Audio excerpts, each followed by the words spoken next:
নারায়ণগঞ্জের সোনারগাঁয়ের মামরকপুর গ্রামের সৌদি প্রবাসীর বাড়িতে ডাকাতি হয়েছে। রাত 2:30টার দিকে রান্নাঘরের গ্রিল ও চাল কেটে প্রবেশ করে ডাকাত। এ সময় বাড়ির নারী ও শিশুদের দেশীয় অস্ত্রের মুখে জিম্মি করে 75 ভরি স্বর্ণ, নগদ 22 লাখ টাকা ও আইফোন লুট করে।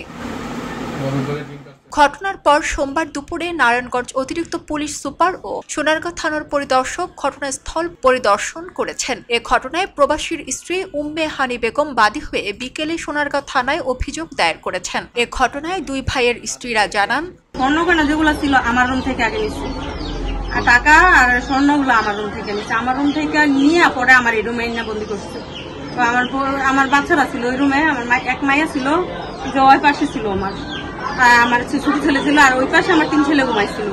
আমি ডাকি নাই, ভয় পাইবো দেখে আর ডাকি নাই, থেকে উঠাই নাই।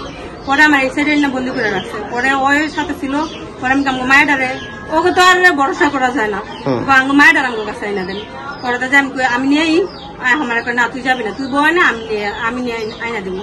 পরে ওরা আইনা দিস ওই রুম থেকে এমনিতে হাতে টানা। তারপর কইছে সাউন্ড করবি না। আমি একটু জোরে কথা বলছিলাম, আমার সাউন্ড করবি না, আস্তে কথা। তাহলে আমি লাইটটা জ্বালাই। 3টা, 2:30, 3টা, 3:30 ওরা বাইরেই গেছে। LME সার্টিফাইড বিশ্বসেরা কপারে তৈরি ওয়ালটন কেবলস, যা আপনার স্থাপনাকে রাখবে সব সময় নিরাপদ। সৌদি প্রবাসী কামরুল ইসলামের মা রাজিয়া বেগম জানান, তার 3 ছেলে সৌদি আরব প্রবাসী। তাদের 3 স্ত্রী ও 8 শিশু সন্তান নিয়ে তারা বসবাস করেন একই ঘরে। তাদের ঘরে কোনো পুরুষ ছিল না। আমার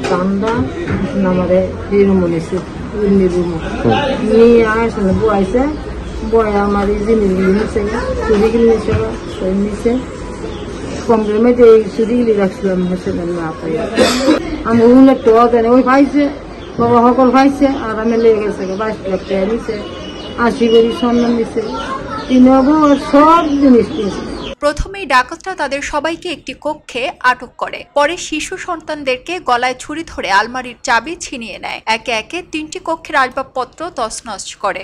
তাদের কাছ থেকে 75 ভরি স্বর্ণ, একটি আইফোন ও জমি ক্রয় রেজিস্ট্রেশন খরচের নগদ 22 লাখ টাকা লুট করে নেয়। সোনারগাঁ থানার পরিদর্শক মোহাম্মদ রাশিদুল হাসান খান বলেন, অভিযোগ গ্রহণ করা হয়েছে। ডাকাতির বিষয়টি তদন্ত করা হচ্ছে। ডাকাতির সঙ্গে জড়িতদের চিহ্নিত করে ব্যবস্থা নেওয়া হবে। খবরের কাগজ, নিখাদ, নির্ভীক, নিরপেক্ষ।